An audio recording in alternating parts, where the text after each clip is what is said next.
Alright, in this video I'm going to cover the hand wheel rotation.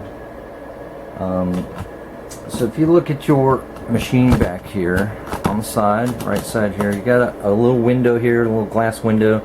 Inside here there's degrees on this to show you your main shaft position. So if it goes past or rolls past 100 degrees, you're going to get that error code EC12, which is the main shaft not stopping at 100. And if you look here, here's your main shaft rotation direction. So you can't just grab the wheel and turn it that direction. Nothing's going to happen. So if you look at this knob here and the shaft, there's actually a spring on here. So you actually have to push this in, and it actually engages internally inside the casting of the machine into the gear. So there's a gear on the end of this shaft, and when you engage it inward, it locks into the main shaft gear, and now at this point it's engaged to where when you roll it that direction, you're actually turning the main shaft.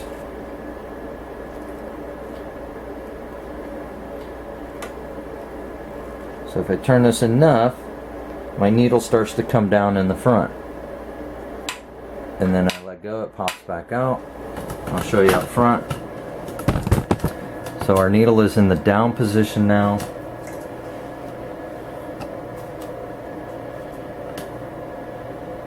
And we want our foot to be back up. So of course the easiest way to get that foot back up is our 100-degree icon, which is on our first page here. And you can also look here as well. You got main motor, it says 177. If I hit this 100-degree, main shaft's going to do a cycle back to 101, and there we go. So now we're back at our main stop position, but that's how you rotate the main shaft, and the direction, follow the sticker, shows you which way to turn that main shaft, and you do have to push it in to engage the gears to actually rotate that main shaft. So that's how you do that.